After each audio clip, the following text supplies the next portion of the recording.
Welcome to the yet another video of NCERT series for NEET 2025। आज हम basically बात करने वाले हैं एक्सचेंज ऑफ गैसेस के बारे में। और ये जो एक्सचेंज ऑफ गैसेस हो रहा है ये दो लेवल पे हम बात करेंगे। एक तो एल्वेलस के लेवल पे बात करेंगे और एक बॉडी टिश्यू के लेवल पे बात करेंगे, राइट। पहला हम एल्वेलस के लेवल पे बात कर लेते हैं।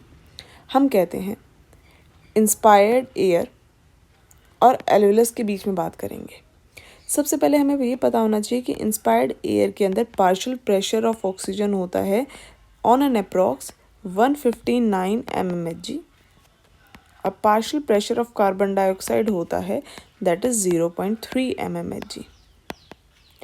अब हम कहते हैं एल्वुलाई के अंदर जो पार्शियल प्रेशर है ऑक्सीजन का that is 104 mmHg, carbon dioxide का होता है 40 mmHg, राइट।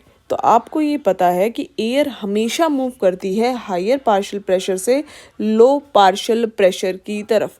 अगर कोई भी चीज़ हायर पार्शियल प्रेशर से लो पार्शियल प्रेशर की तरफ मूव कर रही है तो किस प्रोसेस के थ्रू मूव कर रही होगी, that is the simple diffusion, right. तो हम क्या कह रहे हैं, इंस्पायर्ड एयर अब मूव करेगी एल्वुलाई के अंदर क्योंकि इंस्पायर्ड एयर में पार्शियल प्रेशर ऑफ एयर ज़्यादा होता है एज कंपैरेटिवली टू द एल्वुलस।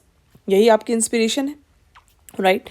अब एल्वुलाई के पास एयर आ चुकी है, इस एयर को आपके पास जाना है बॉडी के टिश्यू के पास। टिश्यू के पास जाना है तो एक और जगह एक्सचेंज होने वाले हैं अब यहाँ पे। अब देखो आपको ये चीज़ पता थी, ये आपकी एल्वुलाई है, ये ब्लड कैपिलरीज आ रही हैं, ये वाली आपकी ब्लड कैपिलरी है that is the pulmonary capillary. Pulmonary capillary की एक खास बात होती है, एक तरफ आर्टरी होती है एक तरफ वेन होती है, राइट। तो हम कहते हैं यहाँ पे जो ब्लड लेकर आ रही है that is the pulmonary artery और इस कैपिलरी से जो ब्लड लेकर जाएगी that is the pulmonary vein और this is the pulmonary capillary, right. हम कहते हैं पल्मनरी आर्टरी हमेशा जो ब्लड कैरी करती है that is the deoxygenated blood. अगर यहाँ पर डीऑक्सीजनेटेड ब्लड है तो डेफिनेटली बात है वो ब्लड है जिसके अंदर कार्बन डाइऑक्साइड ज़्यादा होगी, ऑक्सीजन कम होगा। तो partial pressure of oxygen and carbon dioxide also changed. तो यहाँ पर जो पार्शियल प्रेशर ऑफ ऑक्सीजन होता है दैट इज़ 40 mmHg और partial pressure of carbon dioxide होता है 45 mmHg। एल्वुलाई के अंदर देखते हैं, एल्वुलाई के अंदर ऑक्सीजन का पार्शियल प्रेशर है 104, कार्बन डाइऑक्साइड का है 40। अब देखिए एल्वुलाई के अंदर पार्शियल प्रेशर ऑफ ऑक्सीजन ज़्यादा है comparatively to the pulmonary artery, क्योंकि आर्टरी से ही ब्लड कैपिलरी में जाएगा तो पल्मनरी कैपिलरी के बारे में हम यही कह रहे हैं। तो ऑक्सीजन कहाँ मूव करेगी, हाई पार्शियल प्रेशर से लो पार्शियल प्रेशर की तरफ, यानी कि एल्वुलाई से ब्लड कैपिलरी के अंदर आएगी।